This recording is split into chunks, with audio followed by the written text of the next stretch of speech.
नमस्ते, मैं नीरज। आप देख रहे हैं कर्पूरी ज्योति लाइव। अंतिम में सब्सक्राइब करना ना भूलें।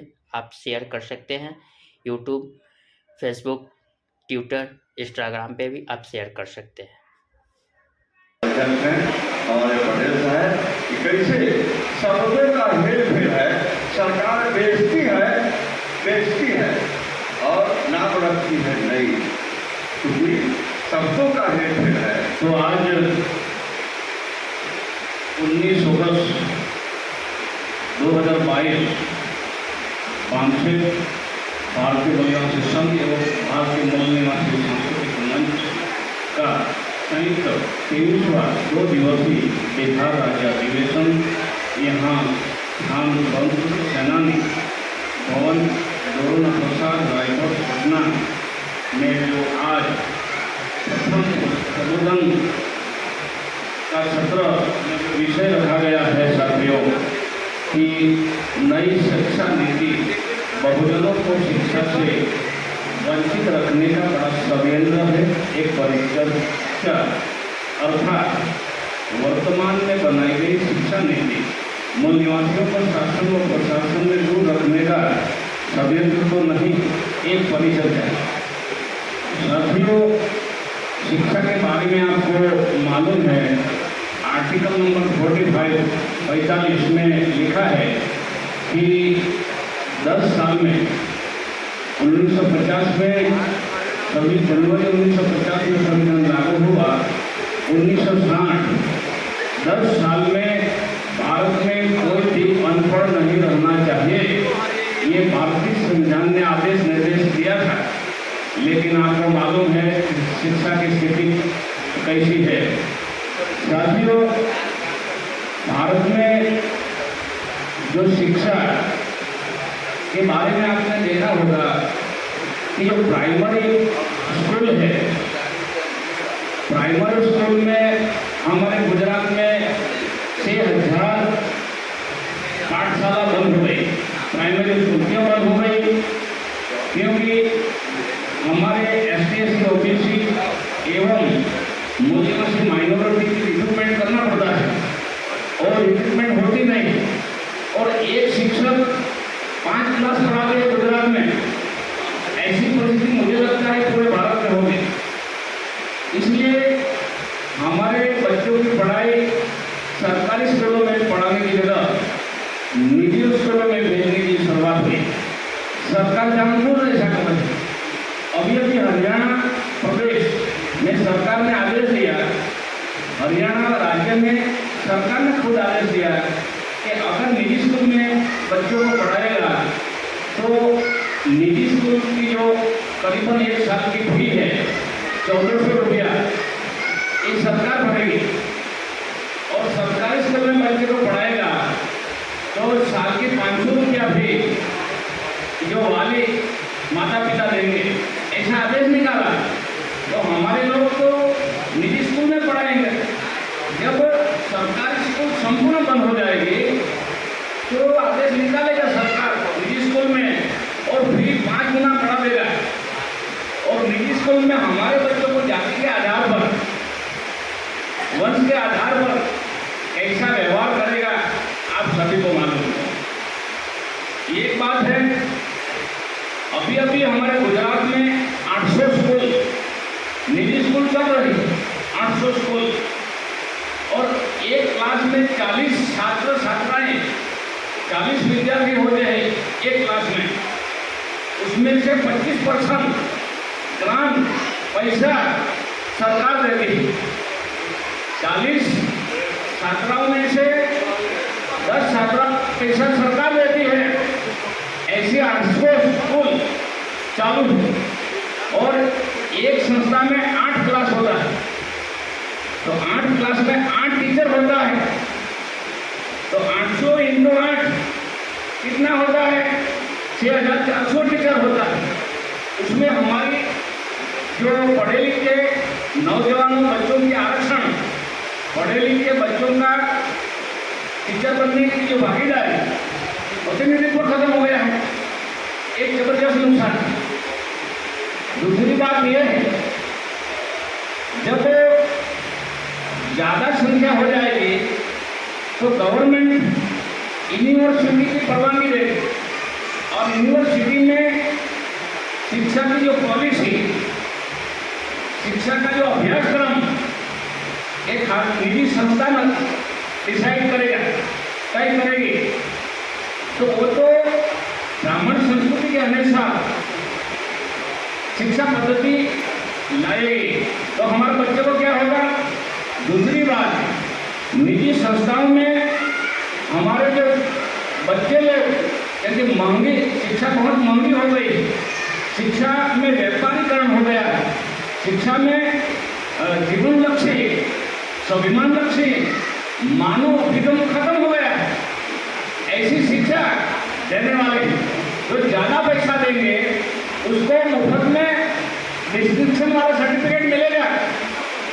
अगर ऐसा होगा तो हमारी शिक्षा समाज में खत्म होगी। अगर शिक्षा खत्म होगी, जैसा बाबा साहेब ने कहा था कि education is loss and everything is loss, शिक्षा खत्म होगी तो सब कुछ खत्म होगा। नेल्सन मंडेला ने कहा था कि सही शिक्षा दुनिया में, विश्व में क्रांति ला सकता है। राष्ट्रपिता फुले ने भी कहा था कि सारा नुकसान, सारा हमारा जो ओबीसी समाज का शूद्र अतिशूद्रों को जो नुकसान हुआ है, संपूर्ण नुकसान हुआ है, ये सिर्फ और शिक्षा की वजह से हुआ है। सबसे मैं बता रहा हूँ।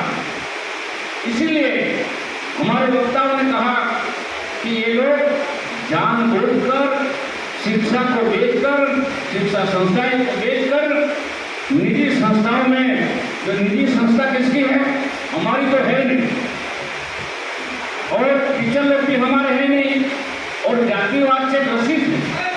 अभी राजस्थान में जो घटना घटित हुई, आपको मालूम होगा, राजस्थान में जो घटना घटित हुई, वो तीसरी कक्षा में पढ़ते छात्र, निर्दोष छात्र, उसको क्या मालूम है कौन ऊंच है कौन नीच है, मटके में से पानी पी लिया।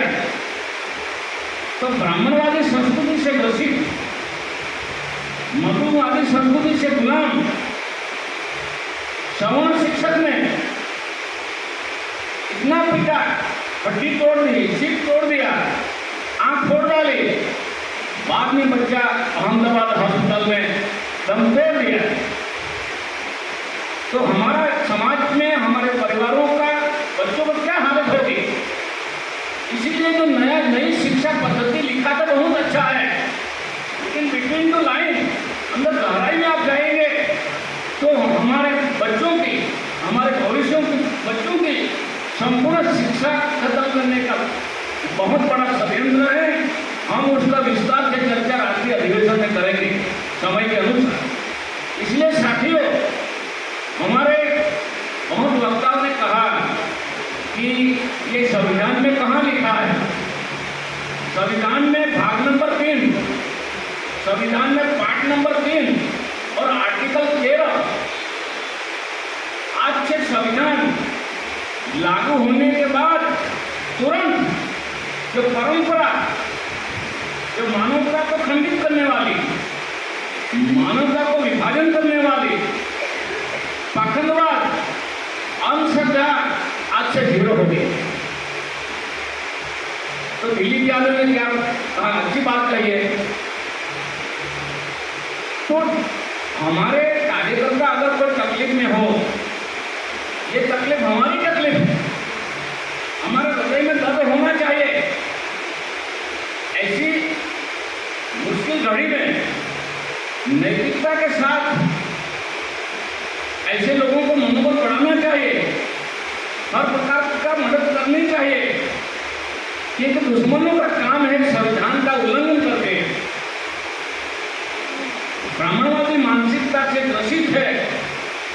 हर डिपार्टमेंट में, चाहे मिलिट्री हो, चाहे पुलिस डिपार्टमेंट हो, चाहे रेलवे डिपार्टमेंट हो, सभी डिपार्टमेंट में पिछले 8 साल में जो ब्राह्मणवादी पूर्वग्रहों से ग्रसित मानसिकता वाले भर दिए, ये आपको मालूम होना चाहिए। जैसा 2001 में नरेंद्र मोदी साहब ओबीसी बना, ओबीसी लिस्ट में नाम डाला,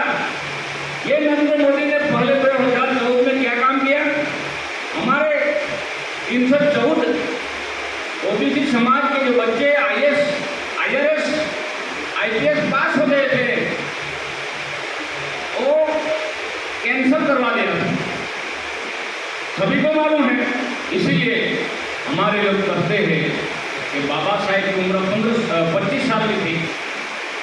छत्रपति साहू राजा ने भास्करराव नाम का कुंडी, भास्करराव जादव नाम का कुंडी को और डॉक्टर बाबा साहेब आम्बेडकर ने जब लॉर्ड बोरो कमीशन भारत में 1918 में भारत आया था, तो ये दोनों महामानवों ने हमारे वंचित लोगों के लिए, वंचित लोगों के शिक्षा अधिकारों के लिए बोरो के सामने डिमांड रखी थी। तो उसी समय बाल गंगाधर तिलक ने, इधर कुंडी था,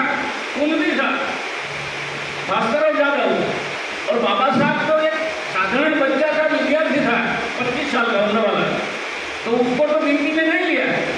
बाल गंगाधर तिलक ने और छत्रपति साहू राजा की संस्था रजवाड़े के बाउंड्री के बाहर 8वीं में जाहिर सभा में कहा था कि क्या तेली, माली और कुंभटो पार्लियामेंट में जाकर हल चलाएंगे, क्या घाटी तेली तेल निकालेंगे, क्या माली फूल बनाएंगे।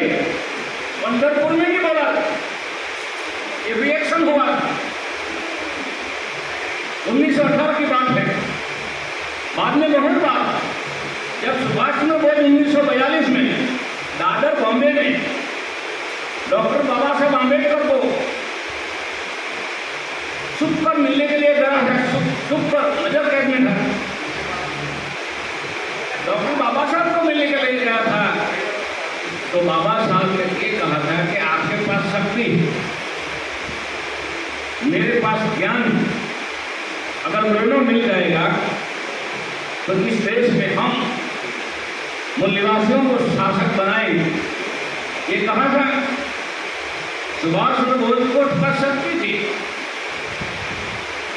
तो जय हिंद बोला होगा। सुभाष चंद्र बोस ने जय हिंद अज्ञानता की वजह से बोला होगा। आप क्यों जय हिंद बोल रहे हैं? आरएसएस वाले हर दिन जय हिंद बोलते हैं, पुलिस को बोलवाते हैं, मिलिट्री को बोलवाते हैं। अरे भारत बोलो, यहां से पूरा भारत स्वर्ग बना था, ज्ञान में बना था, दुनिया को ज्ञान दिया था। मैंने कहा था यही भारत है। हा मतलब ज्ञान, रत्नमय, रत्न मतलब मय, रत्न का मतलब मीनिंग होता है मय, और आभा मतलब मीन्स ज्ञान, ज्ञानमय। ये हमारा पूर्वजों को गौरवशाली शब्द है, इसलिए इंडिया जय भारत का जय भारत बोलो, जय भारत बोलना चाहिए। जय हिंद बोल के आरएसएस का काम बढ़ा रहा है। मुस्लिम समाज के लोग भी हिंदुस्तान हिंदुस्तान बोलते हैं, ये नहीं बोलना चाहिए। इसलिए साथियों, इस देश में ये जो ज्ञान है, नॉलेज इज पावर, ये शिक्षा से आता है और सही शिक्षा नहीं मिलनी चाहिए। हमारे लोगों ने पायल करने की हालत बॉम्बे में हुई थी मई 2017 में, ये भी आपको मालूम है। हमारे बिहार में भी कई छात्रों के साथ ऐसा व्यवहार होता है, वीडियो में, सोशल मीडिया में आता रहता है। इसीलिए हमारी जिम्मेदारी बनती है कि जो सब्जेक्ट रखा है, बहुत संक्षिप्त में खाना तैयार हो गया है, बहुत संक्षिप्त में मैं कह रहा हूं कि आप हम रियली सच्चे माँ बाप, बच्चे का पिता है, माता है, तो हमारी जिम्मेदारी बनती है। आजादी में हजारों एससी, ओबीसी एवं मुस्लिम सिखों ने कुर्बानी दी, हमारे बाप दादाओं ने कुर्बानी दी, और कुर्बानी की वजह से हमको थोड़ी शिक्षा मिली, कम शिक्षा मिली। इस शिक्षा के आधार पर स्वाभिमान को ध्यान में रखकर हमारे आने वाले बच्चों का भविष्य सुरक्षित रखना, ये हमारा मानवता का अभिगम बनता है, मानव मूल्य का सच्चा ये एक निर्णय बनता है। मैं आप सभी लोगों को बार बार विनम्र रिश्ते के साथ निवेदन करता हूँ कि समय बहुत कीमती है और समय से ज़्यादा ये रास्ते पर मुझे कोई लाया, कार में लाया ड्राइवर साहब ने, तो मैंने देखा कि संभाल के गाड़ी चलाए। जिंदगी बहुत कीमती है, बहुमूल्य, तो जिंदगी बहुत बहुमूल्य है, कीमती है। आज हमारे बच्चों का जो भविष्य हम निर्धारण करने वाले शिक्षित लोग यहाँ बैठे हैं, तो बच्चा पैदा करना यही सिर्फ जिम्मेदारी नहीं, हमारा बच्चे का भविष्य निर्धारित करना भी हमारी जिम्मेदारी। और शिक्षा एक फंडामेंटल राइट है संविधान में, और जीवन की एक बुनियादी चीज है, ज्ञान है, प्रकाश है। और आप लोग समझदार लोग हैं, शिक्षित लोग हैं और सामाजिक कार्यकर्ता है, तो मैं बार बार आपको हम तो करते रहते हैं सारे लोग